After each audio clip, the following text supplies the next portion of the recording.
Assalamualaikum warahmatullahi wabarakatuh. Baik, sebelum kita mulai acara siang ini, marilah kita sama-sama membuka dengan sama-sama membaca basmalah. Bismillahirrahmanirrahim. Selanjutnya, sesi berbagi pemahaman konsep modul budaya positif serta pengalaman penerapan konsep oleh calon guru penggerak Ibu Maya Hayatun Nubus yang dibuka oleh Bapak Kepala Sekolah SDN 4 Sakra Selatan, Bapak Sayuti SPD. Kepada beliau dipersilahkan. Bismillahirrahmanirrahim. Assalamualaikum warahmatullahi wabarakatuh. Alhamdulillah wa syukurillah wa la hawla wa la quwata illa billah. Asyhadu an la ilaha illallah wa asyhadu anna Muhammadur Rasulullah. Allahumma shalli ala sayyidina Muhammad wa ala ali sayyidina Muhammad. Bapak, Ibu guru yang saya hormati, pada kesempatan pagi menjelang siang ini, mari sejenak kita panjatkan puji syukur kehadiran Allah Subhanahu wa Ta'ala, di mana atas limpahan rahmatnya kita dalam keadaan sehat untuk menjalani tugas dan fungsi kita selaku abdi negara dalam keadaan sehat walafiat. Selawat serta salam senantiasa kita selalu curahkan ke junjungan alam Nabi kita, Nabi besar Muhammad Sallallahu Alaihi Wasallam, yang telah menuntun kita ke jalan yang baik. Bapak Ibu guru yang saya hormati, dalam hal ini khusus di sekolah kita ada beberapa agenda penting yang sifatnya harus selesai, walaupun itu mendadak pelaksanaannya ya. Jadi kita sama-sama maklum bahwa status sekolah kita ini adalah sekolah penggerak, di mana program-program sekolah penggerak itu banyak sekali yang sifatnya mendadak dan harus terselesaikan. Lalu belakangan alhamdulillah ada salah seorang di antara guru kita, teman Bapak Ibu, yaitu Ibu Maya Hayatun Nubus SPD, yang saat ini sudah resmi dia menjadi calon guru penggerak, karena dari semua tahapan sudah beliau lalui sehingga beliau dinyatakan lulus. Begitu beliau dinyatakan lulus akan ada pelatihan kurang lebih 6 bulan, lalu dulu kurang lebih 9 bulan, karena mungkin dengan pertimbangan beberapa pertimbangan oleh pemerintah sehingga waktu 9 bulan itu dikurangi menjadi 6 bulan. Untuk Bapak Ibu maklum, itu sebabnya selalu saya selaku pimpinan menghimbau kepada Bapak Ibu agar setiap ada pembukaan calon guru penggerak silahkan ikut. Ya, kebetulan Ibu Bapak masa kerjanya masih lama, lalu ke depan seperti apa guru penggerak ini, yang jelas angkatan 1 sampai dengan 7 sudah hampir 90% menjadi kepala sekolah. Jangan melihat dirinya bahwa statusnya ini sekarang ini adalah PTT atau P3K atau apa. Sekarang sudah dibuka angkatan 11 begitu ya. Dan mungkin sudah ditutup. Artinya peluang-peluang untuk ke depan itu silahkan, jangan berprinsip bahwa ini merepotkan ya. Jadi saya sekali lagi menghimbau kepada Bapak Ibu, karena masa depan Ibu Bapak masa kerja masih panjang, jangan pandang dirinya bahwa saya adalah P3K, saya adalah GTT. Yang penting ikuti program pemerintah, karena yang namanya pemerintah memprogramkan sesuatu itu lambat laun prosesnya pasti akan dilaksanakan ya.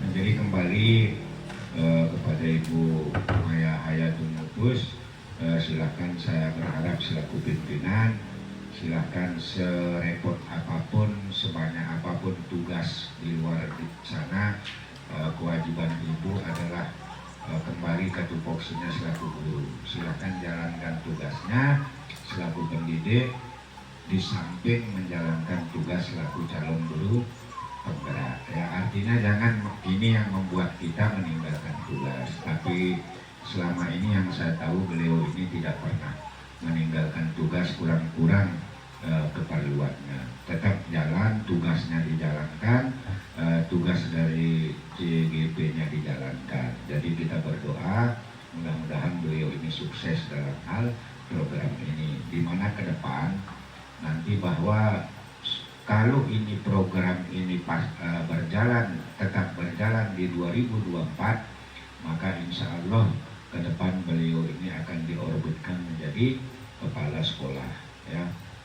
Walaupun usianya muda, golongannya masih guru pertama,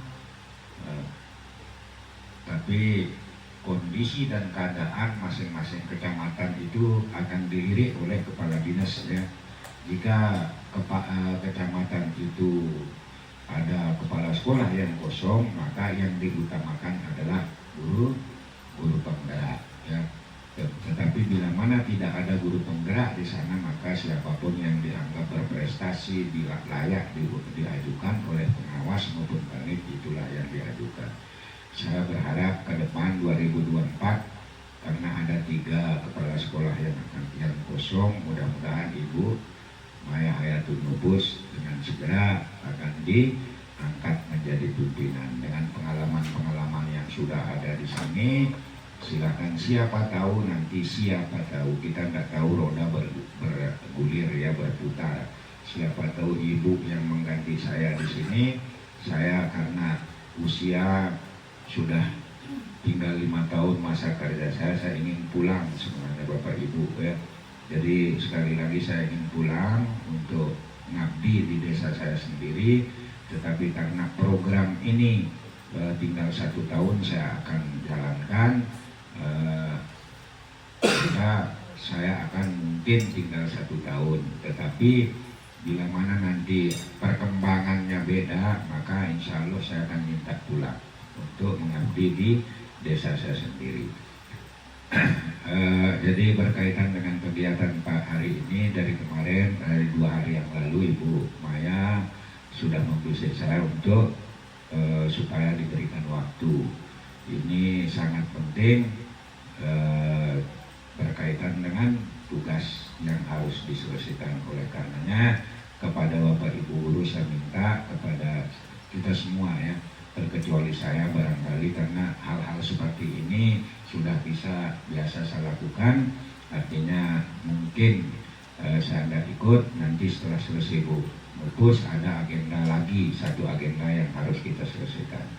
Nah, oleh karenanya mari kita buka acara kegiatan Ibu Maya Hayatul Nubus SPD ini dalam rangka menjalankan tugas selaku calon guru penggerak, dengan mari kita sama-sama membaca basmalah. Bismillahirrahmanirrahim. Kurang lebih mohon maaf, silakan kepada Ibu Maya Hayatul Nubus melanjutkan. Saya Bismillahirrahmanirrahim. Assalamualaikum warahmatullahi wabarakatuh. Hari ini Tiang minta waktunya Bapak Ibu Guru untuk berbagi isi modul yang telah kami terima di CGP. Ini modul 1.4 tentang budaya positif. Langsung saja, nggih.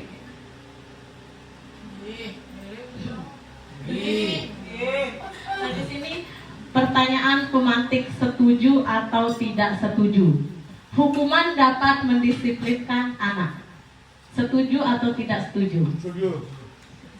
Yang kedua, pemberian hukuman dengan hal positif seperti membaca atau membersihkan halaman sekolah dapat meningkatkan disiplin anak. Setuju. Terus yang ketiga, memberi penghargaan dapat meningkatkan motivasi belajar anak. Setuju. Sangat setuju. Terus yang sekarang Sangat setuju. teorinya perubahan paradigma. Di sini misalnya di sebelah side misalnya yang A, terus yang sebelah B. Misalnya side diberikan kertas atau menulis sesuatu, side genggam tangan, terus sebelah side merayu dan merayu, menghardik, menyuap apa saja agar apakah side akan membuka tangan side, kepalan tangannya. Tergantung. Apakah akan membuka? Misalnya genggaman ini berupa tulisan atau sesuatu yang berharga. Nggak Rahasia. mungkin. Tergantung apa yang kita pegang. Tergantung apa yang dipegang. Ada yang tergantung, terus ada yang membuka enggak? Nggak. Tidak. Karena bersifat rahasia. Oke, kita lanjut. Tergantung perabotannya. Di sini perubahan paradigma teori kontrol atau teori pilihan, ilusi kontrol. Nah, pasti kita waktu kita di luar bersama murid, kita merasa kita bisa mengontrol anak, ya. Tapi sebenarnya itu adalah ilusi kontrol.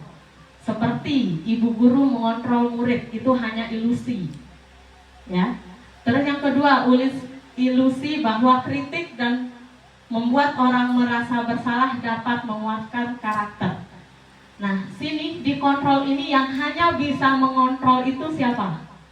Itu sendiri. Diri sendiri. Nah, lanjut. Siapa sesungguhnya yang memiliki kontrol? Di sini stimulus responnya, kita mencoba mengubah orang agar berpandangan sama dengan kita. Di sini teori kontrol atau pilihannya, kita berusaha memahami pandangan orang lain tentang dunia. Terus perilaku buruk dilihat sebagai suatu kesalahan. Semua perilaku memiliki tujuan. Di sini ada stimulus responnya dan teori kontrol atau pilihan. Kita lanjut, di sini disiplin positif. Ada teori kontrol atau teori pilihan. Di sini ada aspek-aspeknya ya. Nah, kita lanjut, apa itu makna disiplin? Disiplin itu artinya belajar. Bahasa Latin disiplin yang artinya belajar. Makna asal dari kata ini berkonotasi dengan disiplin diri dari murid-murid atau Plato. Disiplin diri membuat orang menggali potensinya menuju sebuah tujuan apa yang dia hargai. Nilai-nilai kebajikan universal. Di sini nilai-nilai kebajikan. Nah, di sini nilai-nilai kebajikan adalah sifat-sifat positif manusia yang merupakan tujuan mulia yang ingin dicapai setiap individu. Nilai-nilai tersebut bersifat universal dan lintas bahasa, suku bangsa, agama maupun latar belakang. Nah, nilai-nilai kebajikan yang ingin dicapai oleh setiap anak Indonesia kita kenal dengan profil pelajar Pancasila. Mandiri, bernalar kritis, berkebinekaan global, bergotong royong, dan kreatif. Ini adalah nilai-nilai kebajikan universal yang ada di profil pelajar Pancasila. Di sini eksplorasi konsepnya, ada teori motivasi, hukuman, penghargaan, dan restitusi. Di sini teori motivasi perilaku manusia. Ada motivasi eksternal untuk menghindari ketidaknyamanan atau hukuman, terus untuk mendapatkan imbalan, dan motivasi internya itu untuk menghargai diri sendiri. Merdeka, menurut Ki Hajar Dewantara, merdeka itu artinya tidak hanya terlepas dari perintah, akan tetapi juga cakap membuat perintah diri sendiri. Dihukum oleh penghargaan. Dihukum oleh penghargaan di sini ada dia pengaruh jangka pendek, dia pengaruh jangka pendek dan jangka panjang. Terus penghargaan menghukum, penghargaan mengurangi ketepatan, penghargaan tidak efektif, penghargaan merusak hubungan. Nah, di sini dihukum oleh penghargaan ini, penghargaan menurunkan kualitas, penghargaan mematikan kreativitas, penghargaan mengurangi motivasi intrinsik. Bentuk program kebajikan atau apresiasi. Dalam memberikan apresiasi atau pengakuan perlu diingat beberapa hal. Yang pertama, beri pengakuan secara khusus. Yang kedua, beri pengakuan secara pribadi. Yang ketiga, pengakuan kepada semua murid secara bergantian. Beri pengakuan secara konsisten dan fokus pada proses, jangan hasilnya. Misalnya dapat 100 itu seharusnya tidak ya, tapi kita di dalam prosesnya, jangan hasilnya. Memberi penghargaan itu harus pada proses, jangan hasil. Contoh pengakuan atau apresiasi kebajikan. Dalam pembukanya, kemarin saya perhatikan nilai kebajikannya, rasa empati besar sekali. Terus situasinya pada saat menolong murid baru di kelas kita. Misalnya ada siswa baru, terus siswa lama dia menemani siswa baru. Berarti kita memberikan penghargaan kepada murid lama. Dari kemarin saya perhatikan selalu menemani teman barunya ya, seperti itu. Terus saya menghargai kepedulian. Ini di sini nilai kebajikannya kepedulian. Pada saat kamu membantu teman-temanmu di tugas kelompok. Terus terima kasih untuk, misalnya kan, terima kasih ya sudah membantu ibu. Bukan di akhirnya, tapi kita menilai di prosesnya. Memberi penghargaan di prosesnya. Pada saat kamu memungut kertas-kertas yang berserakan di lantai. Tindakan guru. Nah, di sini yang mana merupakan hukuman atau konsekuensi kira-kira? Yang pertama, mencatat 100 kali di dalam buku kalimat, saya tidak akan terlambat lagi karena terlambat ke sekolah. Apakah ini merupakan hukuman atau konsekuensi? Konsekuensi. Ada yang hukuman? Ada konsekuensi. Nah, kalau mencatat 100 kali di dalam kalimat, hukuman atau konsekuensi. Yang kedua, lari mengelilingi lapangan basket 2 kali karena terlambat hadir di sekolah. Murid diminta untuk push up 15 kali karena tidak menggunakan masker ke sekolah. Mengganti kertas tugas teman yang telah dicoret-coret. Membersihkan tumpahan air di meja tulis karena tersenggol pada saat belajar. Murid disuruh untuk tidak mengenakan sepatu seharian di sekolah karena tidak mengenakan sepatu hitam. Apakah ini konsekuensi atau hukuman? Konsekuensi. Lari mengelilingi lapangan basket 2 kali karena terlambat 10 menit untuk pelajaran PJOK.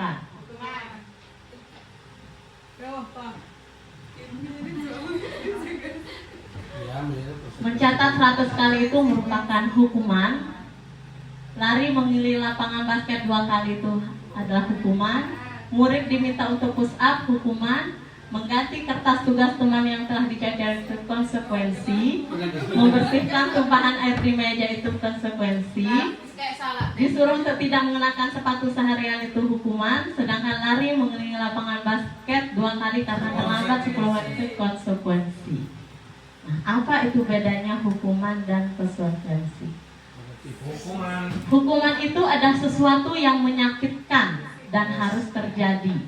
Sedangkan konsekuensi itu sesuatu harus terjadi. Hukuman itu dia menyakitkan, sedangkan konsekuensi yang memang harus terjadi. Terus yang kedua, membuat anak sakit. Nah, terus sedangkan konsekuensi itu membuat anak merasa tidak nyaman dalam jangka waktu pendek. Anak membenci kedisiplinan. Hukuman itu membuat anak membenci kedisiplinan. Terus kalau konsekuensi, anak menghargai kedisiplinan. Contohnya seperti tadi. Sedikit, mengganti kertas tugas teman yang telah dicoret-coret. Itu memang harus terjadi, tapi ini membuat anak menjadi jera dalam jangka pendek, malu dalam jangka pendek. Nah, sedangkan kalau hukuman, kalau hukuman dia murid disuruh untuk tidak mengenakan sepatu seharian. Kalau dia tidak menggunakan sepatu hitam, kalau dia menggunakan hukuman, itu membuat anak menjadi bukan jerah, tapi benci disiplin. Ya. Karena ada hukuman itu. Ini hukuman marah. Nah, hukuman itu membuat anak menjadi murid menjadi marah, rasa bersalah, dipermalukan, merasa tidak dihargai. Sedangkan kalau kita memberikan konsekuensi, anak akan kehilangan hak, dibuat tidak nyaman, diasingkan untuk sementara. Hanya sementara, tidak membuat anak terekam di otaknya ya. Lanjut. Apa itu restitusi? Restitusi adalah proses menciptakan kondisi bagi murid untuk memperbaiki kesalahan mereka, sehingga mereka bisa kembali pada kelompok mereka dengan karakter yang lebih kuat. Restitusi juga merupakan proses kolaboratif yang mengajarkan murid untuk mencari solusi untuk masalah mereka dan membantu murid berpikir tentang orang seperti apa yang mereka ingin menjadi atau tujuan mulia dan bagaimana mereka harus memperlakukan orang lain. Ini adalah restitusi. Misalnya ada kesalahan siswa, kita seharusnya melakukan restitusi, bukan langsung menghukum. Restitusi dulu baru memberikan konsekuensinya. Ini yang tiap pelajari kemarin kan langsung menghukum nih, setelah pelajari ini, oh begini.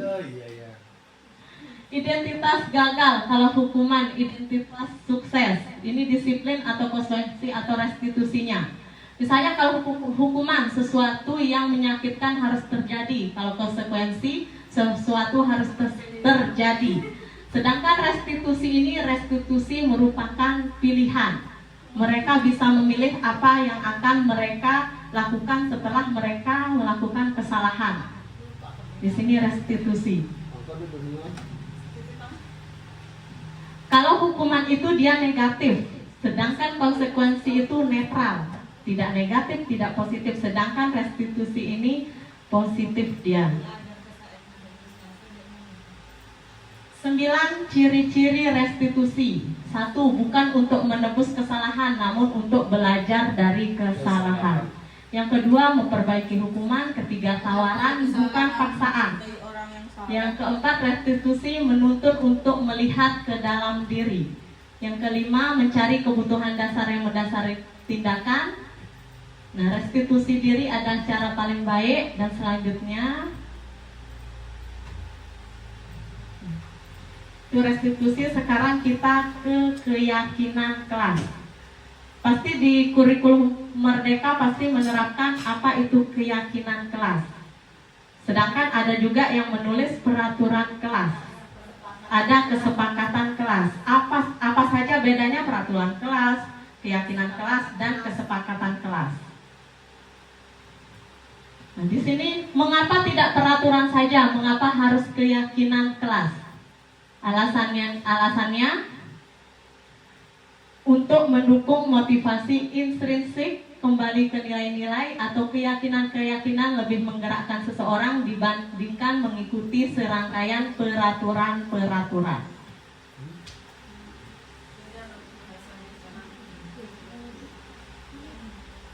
Di dalam budaya positif, di dalam lingkaran paling tengah ada peraturan kelas, baru keyakinan kelas, sehingga menimbulkan lingkungan menjadi positif dan ada budaya positif. Yang ini, yang mana yang merupakan keyakinan kelas, yang hijau atau yang putih? Keyakinan yang hijau. Yang putih kesepakatan. Yang hijau atau yang putih? Yang keyakinan kelas.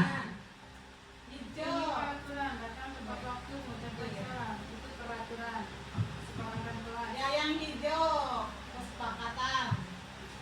Yang hijau kesepakatan, yang putih Keyakinan kelas.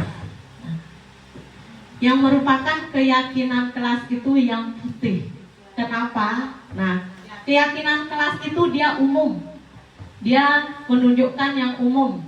Nah, kalau dia kesepakatan kelas itu masih dia khusus. Sama seperti mangga. Pasti mangga ada madu, ada mangga madu, mangga mana lagi. Sedangkan kalau kita menjadikan peraturan itu dia khusus, satu-satu. Sedangkan keyakinan kelas itu bisa dari peraturan kelas kita tarik dia menjadi keyakinan kelas. Nah, misalnya kami guru dan murid yang saling menyayangi. Berarti kalau peraturan kelasnya itu ada tidak mengganggu teman. Nah, itu kalau dia di peraturan kelasnya. Tidak memukul. Terus semangat dalam belajar, tidak mengganggu teman. Pokoknya ada nanti akan ditarik menjadi dalam peraturan kelas itu bisa beberapa peraturan kelas ditarik menjadi kesepakatan kelas.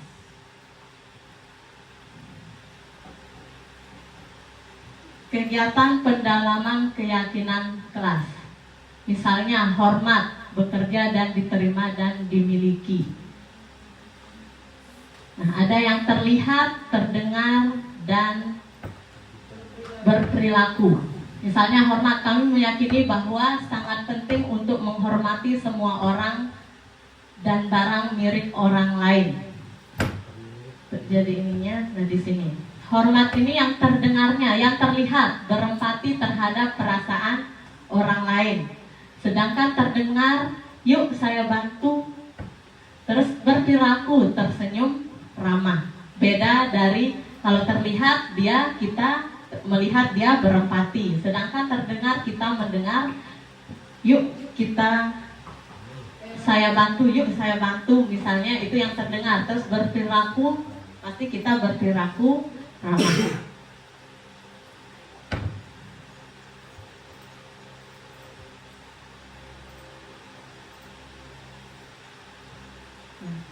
Seperti di sini. Nah, peraturan kelas. Kalau kita jadikan keyakinan kelas, selalu kembalikan buku di tempatnya. Berarti itu adalah tanggung jawab. Isi keyakinan kelasnya, siswa dan murid harus bertanggung jawab dalam kelas. Begitu keyakinan kelasnya. Dilarang mengganggu orang lain, menghormati orang lain. Nah, hadir di sekolah 15 menit sebelum pembelajaran dimulai. Berarti di sini guru dan murid saling menghormati. Nah, itu mencakup dilarang mengganggu orang lain, hadir di sekolah 15 menit sebelum pembelajaran dimulai. Itu bedanya peraturan kelas dengan keyakinan kelas.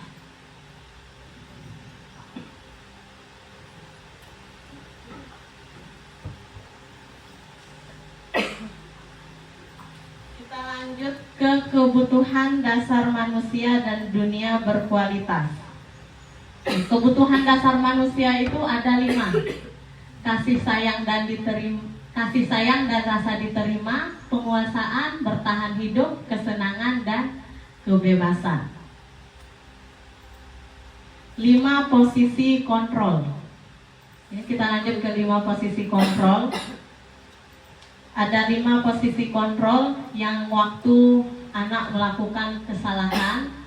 Nah, di sini ada penghukum, pembuat rasa bersalah, menjadi teman, pemantau atau memanajer. Posisi kontrol yang paling tinggi adalah manajer. Sedangkan penghukum adalah posisi kontrol yang paling bawah. Guru berbuat, menghardik, menunjuk-nunjuk, menyakiti, menyindir. Sedangkan di manajer mengajukan pertanyaan-pertanyaan. Bedanya kalau misalnya anak waktu terlambat, langsung kamu ini terlambat terus, berarti itu dia menghukum. Langsung lari sana. Sedangkan dalam manajer dia akan melakukan pertanyaan-pertanyaan. Kenapa terlambat?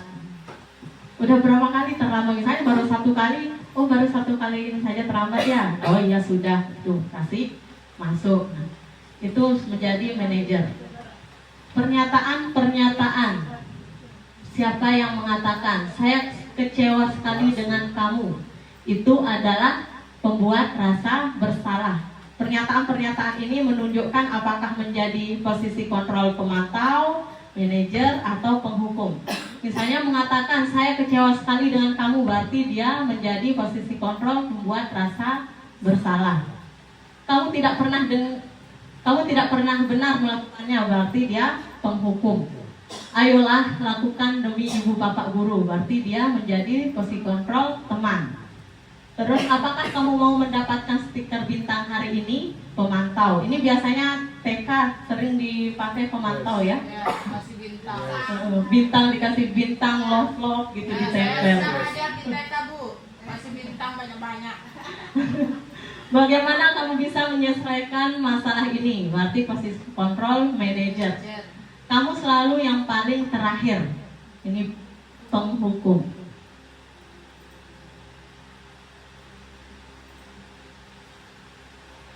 Lanjut.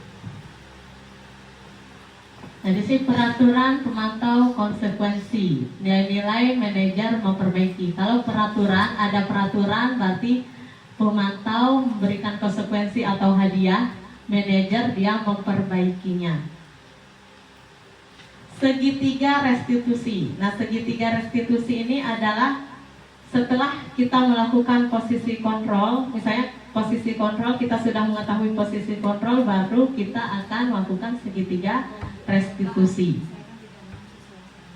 Segitiga restitusi ini yang pertama itu menstabilkan identitas. Kata-katanya itu adalah setiap orang pasti pernah melakukan kesalahan. Itu adalah kata-kata untuk menstabilkan identitas. Jangan sampai kita langsung ke validasi kebutuhan. Tahu tentu punya alasan. Itu belum berurutan berarti ke segitiga restitusi. Segitiga restitusi ini berawal dari menstabilkan identitas, memvalidasi kebutuhan, baru menanyakan keyakinan. Segitiga restitusi ini dilakukan waktu siswa atau murid melakukan kesalahan.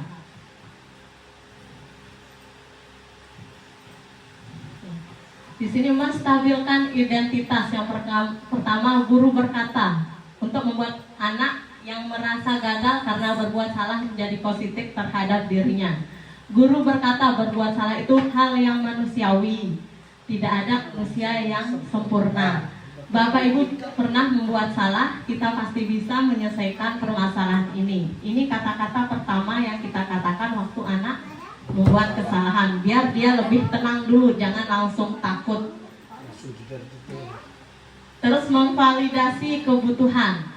Nah, kata-katanya guru yang contoh kata-katanya, kamu bisa saja kan melakukan hal yang lebih buruk, tapi kamu tidak melakukannya kan? Iya. Kamu pasti punya alasan mengapa melakukannya. Apa yang penting bagi kamu, kamu boleh tetap berusaha menjaga sikap itu, tapi tambahkan sikap yang lain yang baru.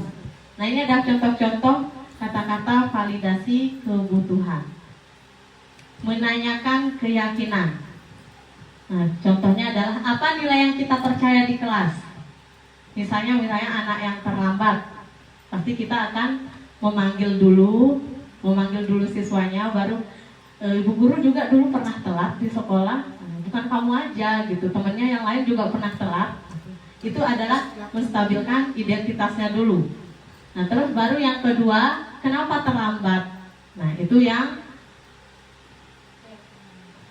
validasi kebutuhannya. Terus yang ketiga, coba kemarin kita punya keyakinan kelas atau peraturan kelas, keyakinan kelas kita harus saling menghormati, berarti tidak boleh terlambat di masuk kelas.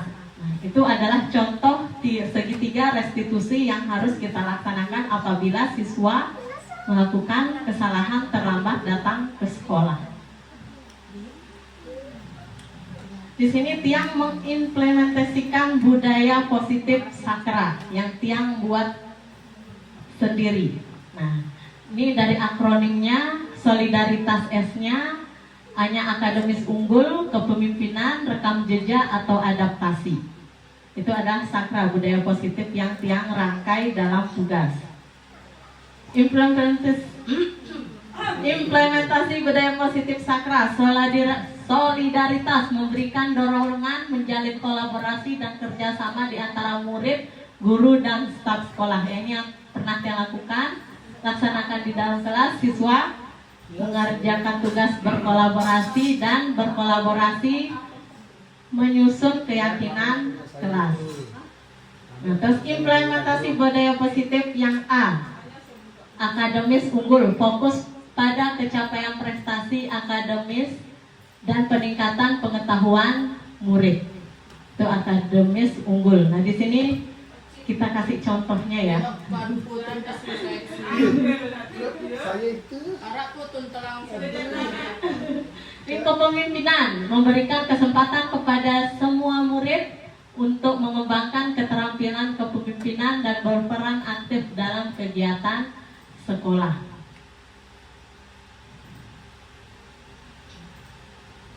Nah, di sini ada rekam jejak, R-nya itu rekam jejak. Tekankan pentingnya integritas, etika, dan bertanggung jawab dalam tindakan. Contohnya kegiatan 5S.